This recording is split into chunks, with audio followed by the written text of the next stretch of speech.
This is Ready, Set, Renovate, a podcast delivering renovation inspiration and motivating you to put your home beautifying ideas into motion. Daniel Builders builds trust in 5 ways. Honesty is one of those ways, and that's something many businesses would have you believe. When you hear excellent service and quality products, how do you know that's true? Getting to the truth doesn't have to be a tricky endeavor. It really comes down to hearing from past clients. In this episode, we speak with a couple who hired Daniel Builders to renovate their kitchen, living room, laundry room, screen porch, and deck. They speak candidly about the guide, design, build process and the product it delivers. So let's get to it. So at Daniel Builders, we're privileged to have you guys as clients. Y'all have been some wonderful clients, and I appreciate you coming on this episode to talk about this renovation. So right out of the gate, what did you have done to your house? Tell us about the renovation that you had done. We had a laundry room added, screened-in porch, a one-car garage, a small driveway, deck. Small deck, yes, and workshop, yes. Help me more. That's a big and scope. A driveway and a bunch of driveway, walls, motor and a homes. patio. Sure. Yeah, lots of Wow. stuff. They leave anything? It was a lot of work. Anything left out, Sean? Sean's the project manager Yep. on this project, Yep. and they covered it all. We did an electronic gate. That's right. Electronic gate. We did some yes. brick walls for the landscaping and Really nice stairs going down from the laundry room, Yeah. and a fence around the perimeter. yeah, Sounds Right, like a project right. with a lot of detail. Yeah. it is. It's Like, Absolutely. the scope Yes. seems almost like piecemeal, random a little bit, Yeah, but a whole lot of things got done, it sounds like. yeah. Yes. Correct. For a Huge. small space and small square footage, we kind of did almost everything you can do, in a renovation. Mhm. Yeah. Deck, porch, addition, Yeah. garage, Right. workshop. Everything. Yeah. Going into that renovation, did you guys share the same vision? Sometimes we find out that husband and wife, Mhm. they have different ideas, and that comes out during the design phase. Was that true for you guys? Or were y'all pretty much on the same page? I think we were pretty Same page. close. Yeah. That, We- that, Pretty that makes your close. job easier, right, Sean? That's right. Yeah. Yeah, Sean may disagree with that, but I don't think so. Weren't we kind of pretty think, close? I think, Doc, when it came down to questions, you'd say, "Well, we need to talk to Robin." There you go. There you That's go. You knew where to go, right? Yes. You may That's not have the answer, but you knew who did have the answer. I knew who the real foreman was. Yes. Was there any major change orders once you dove in to the project? Tell us Yes. about any things that changed after the construction began. The one that comes to mind first is the railing on the deck. We took a trip to Switzerland and came back and decided we want a Swiss finish to the deck. And Daniel just killed it on that. We wanted it. They produced it. It's beautiful. And we'll get some footage of that too. Was that your doing, Robin? I know you're an artist, and did I you would see say- something like artistically appealing and say, I want that in my renovation? Yeah, we just, rather than to have standard pickets, we had seen these in Switzerland and loved them, and just brought back a photograph, and by golly, they produced it. I mean, and enjoyed it. It was like Manny, our Manny took the lead carpenter, Oh yeah, was one of our great excited. carpenters. Yeah, he was excited about doing it, and so happy to have a challenge. And That's saying something as an artist. If it passed your inspection, it must be pretty good because you've done art for quite a while, from what I've heard. I have, but I would say that that he did a perfect job. I really did feel like this was my art project for the year, Yeah. and they captured every bit of my vision for the artistic components. So Was that a challenge, Sean, or was it? It was a big challenge. I mean, as per our contract, we've always got a selection sheet, we've got a scope sheet, and we usually have a really good idea of what's happening. Before we even get started, having gone through design, we know what we're doing.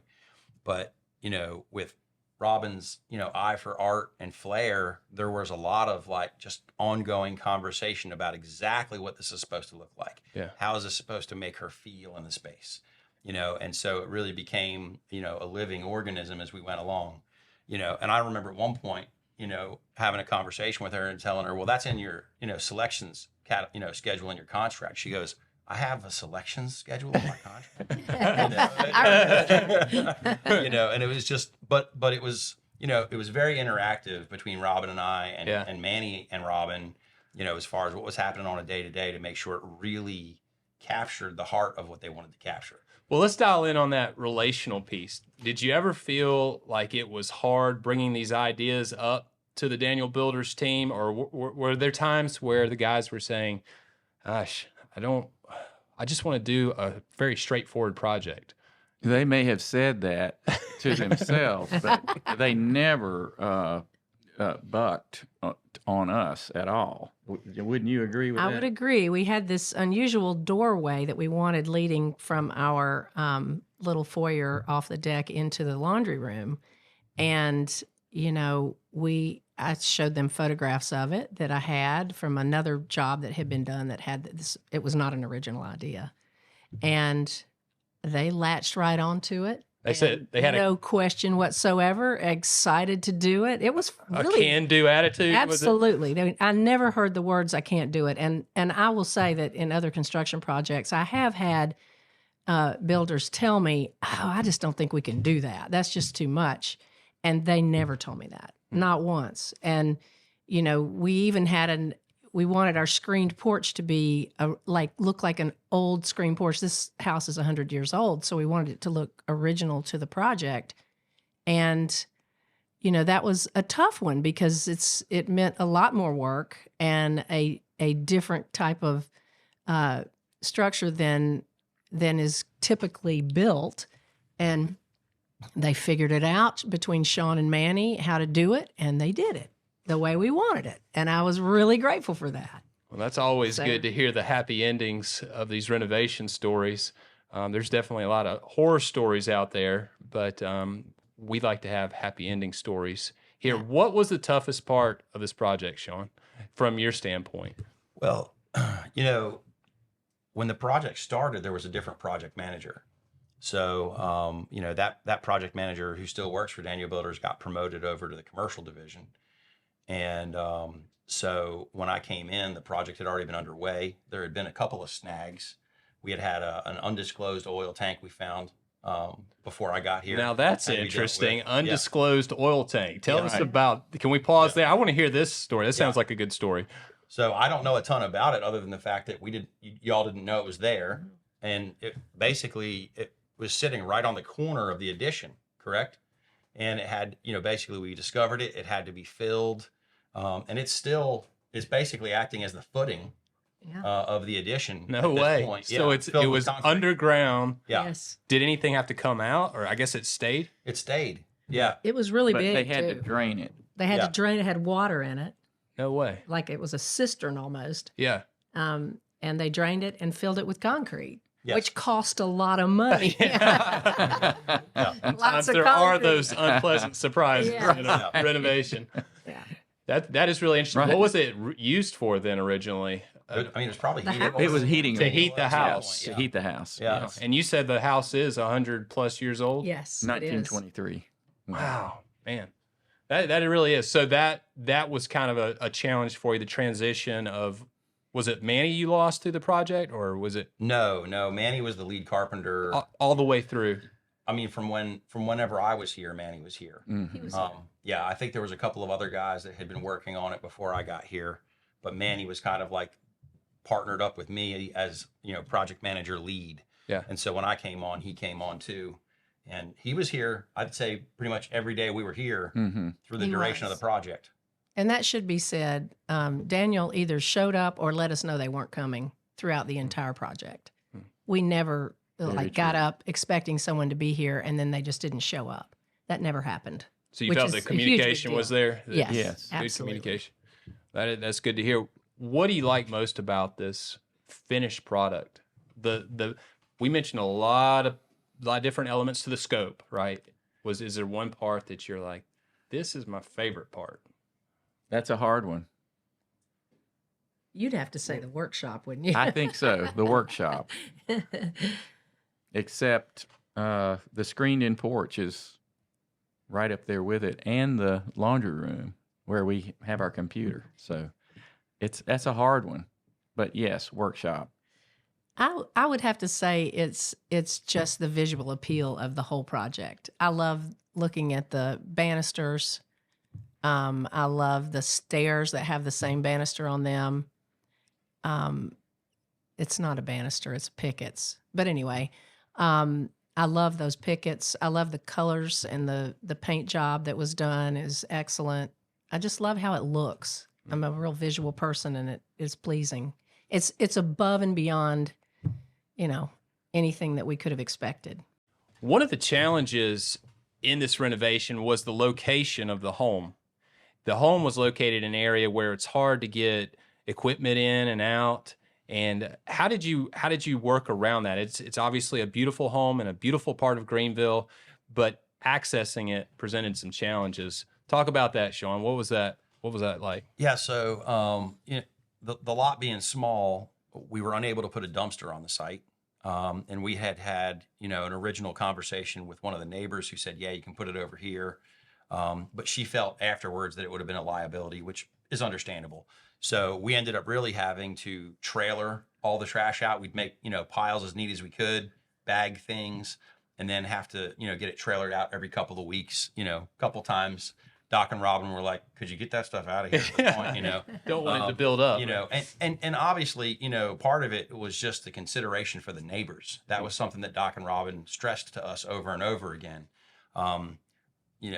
Whenever things would come up with traffic and where to park, and, we had a lot of communication. It's a very tight-knit neighborhood. It's a very small block, and there was a lot of communication with neighbors, trying to be understanding as to how this was affecting them, as well as how it was affecting the Giddings, just as far as where we parked, where the trash was, blocking up the back alley when we had deliveries.